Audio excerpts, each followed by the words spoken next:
Magandang araw mga kalagahino loves at mga ka-MGM family. Ito nga po yung kaganapan kahapon nang mag-survey kami sa Barangay J. Herona o tinatawag natin na Barangay Biton. Around 8 o'clock nga ay naglakad na lang kami ni Madam papunta sa opisina para kahit papano naman mabanat ang mga buto-buto namin. Char! Bali ang inavail nga pala ng aming client ay segregation survey. Kaya maraming salamat ma'am sa tiwala. Pinagkatiwala nyo sa amin ang servisyo na ialtas ang lupa na inyong nabili. At ilang minuto pa nga lang ang nakaraan ay eto nakarating na kaagad kami sa opisina. Bali kami lang palang 5 ang magkakasama kahapon. Kaya naman, pagdating namin ay wala na kaming sinayang na oras at naglagay na kami ng mga gamit sa sasakyan. Medyo may konting pag-ampon nga pala kahapon pero hindi naman bumugso yung malakas na ulan. Nung natapos na nga pala kaming maglagay ng mga gamit sa sasakyan ay inayos ko muna o inasikaso ko yung mga halaman dahil yung iba ay malalaki na, especially yung mga sili ay natutumba na, kaya nilagyan ko sila ng mga patpat para tuluyang makatayo at hindi na matumba. Wala pa lang kasi kaming time para ilipat ito sa malalaking paso. At wala pa rin kaming sapat na lupa para gamitin upang ilagay namin sa mga paso at tuluyan na itong mamunga at lumaki. Kung siguro nasubaybayan ninyo yung mga nauna naming video, mayroon ako doon na video na in-upload na nagtatanim kami ni Madam. Diba ang lalaki na nila, parang kailan lang namin itinanim ni Madam to, pero yung iba kasi namatay. Medyo nakakalungkot kasi yung mga namatay ay yung pechay at yung radish. At meron din namang hindi tumubo. At ayun nga, pagkatapos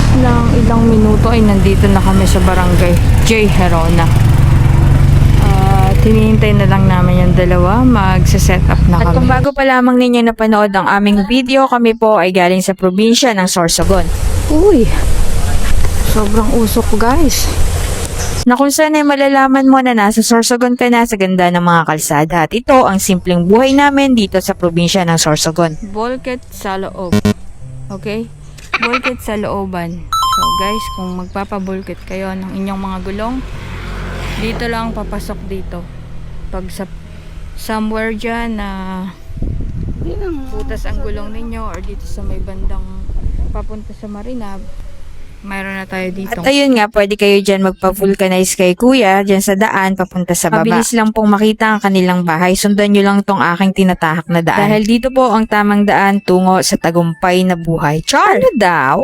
At ayun nga, pagkalipas ng ilang minuto sa pagpapatuloy ng aming araw, parte ng aming marangal na trabaho ay eto, nagsimula na kami na mag-set up ng aming mga instrumento. Nakiusap na lang pala kami kila ate since paalis naman sila na dito na lang kami makikiupo sa harapan nila. Habang nagsiset up pala kami ay napansin ko na iba't ibang gulay yung nakatanim dito nila tatay sa kanilang paligid ng bahay. Tama nga naman, sa mahal na ng gulay ngayon at mga pagkain ay talagang kailangan mong magtanim at magpaka-practical na lang. Lalo na sa nangyayari sa ibang bansa na nagigera, talagang apektado lahat. Dahil ang fuel na sobrang tumaas ay parte na talaga ng negosyo ng bawat tao. Kaya yung iba ay napipilitan na lang talagang magtaas at yung iba naman ay talagang sinasamantala. Char! At ayun na nga, sa puntong ito ng aming buhay, baka kung saan pa mapunta ang topic. Ay eto, nagpwesto na sila ng tripod para masimulan na ang ritual este, ang survey.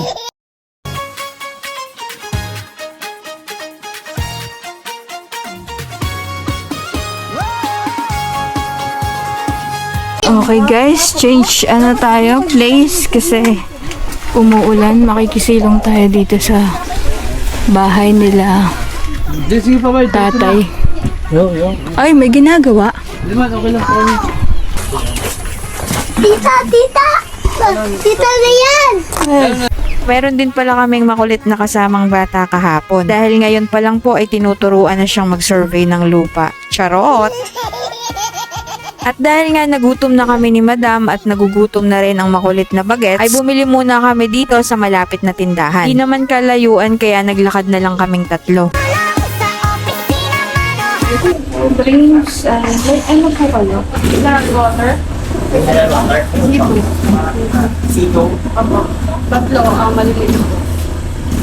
Hey, Baba! Manje! Baby!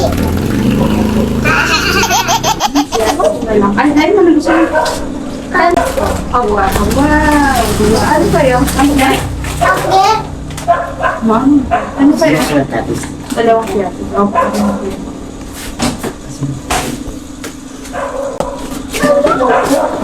Ay, ano gusto mo? Lollipop? Ay, lollipop pala. Ay, tagpo na itong lollipop. Adults. Lollipop.